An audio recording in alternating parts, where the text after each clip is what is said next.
అండి, అందరికీ నమస్కారం. ఈరోజైతే నేను మా పిన్ని వాళ్ళ ఊరైతే వెళ్తున్నాను. మా పిన్ని వాళ్ళ ఊరు ఏజెన్సీలో ఉంటుందండి. ఊరి పేరైతే పనసలపాలెం అనమాట. పేరే పనసలపాలెము. అయితే మాత్రము ఆ ఊర్లో అయితే ఎన్ని పనసకాయలు ఉంటాయో, కానీ ఇప్పుడు సీజన్ కాదు కదా, అందుకే ఇప్పుడు పనసకాయలు ఏమి ఉండవు. కానీ ఏజెన్సీ అన్నాను కదా, ఏజెన్సీ అంటే ఫారెస్ట్ ఏరియా అనమాట, బాగా లోపలికి ఉంటుంది. అయితే ఇప్పుడు ఈరోజు ఆ ఊరు వెళ్తున్నాం అనమాట, ఆటోలో వెళ్తున్నాము. అక్కడికి వెళ్ళిన తర్వాత మా పిన్ని వాళ్ళ ఊర్లో ఎక్కువగా సీతాఫలాలు దొరుకుతాయండి. అలాగే జామకాయలు, తర్వాత బొప్పాయి కూడా దొరుకుతుంది. అయితే జామకాయలు కోస్తున్నాము. అలాగే సీతాఫలాలు కూడా కోసారు, ఆల్రెడీ కుర్చీలో పెట్టారనమాట. మా వాడు చూపిస్తున్నాడు, మా పిన్ని గారు అబ్బాయి అండి ఈ అబ్బాయి. లోపల అసలు చాలా ఎక్కువ వర్షంగా ఉంటుంది.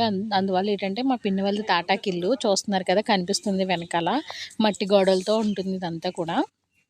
మేము జస్ట్ తనకి ఒంట్లో బాగాలేదని చూడడానికి వచ్చాము.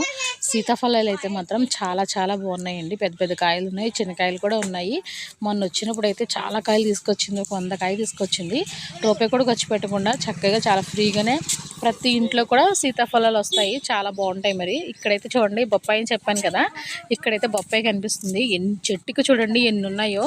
మా పిన్ని వాళ్ళ చెట్టుకి అయితే చాలా చాలా బొప్పాయిలు ఉన్నాయి, ఇంకా పండుతున్నాయి అన్నమాట. కోస్తున్నాము. ప్రెజెంట్ అయితే పండినైతే ఏమి కనిపించలేదు, అందుకే కొయ్యలేదు, తర్వాత కోస్తారు. జామకాయలు అయితే చూడండి, ఇదిగోండి ఇందులో వేశారు. న్యాచురల్ అనమాట, ఎటువంటి పిండి కానీ మందు కానీ ఏమి కూడా వేయకుండా తీసిందనమాట. ఒక కాయ అయితే పాడైపోయింది, ఇది చిలక కొట్టేసింది అంటారు కదా, ఆ విధంగా అనమాట. అందుకే దీని అయితే తీసి పాడేస్తున్నాము. మిగతా అయితే ఇంకా తెచ్చుకోవడానికి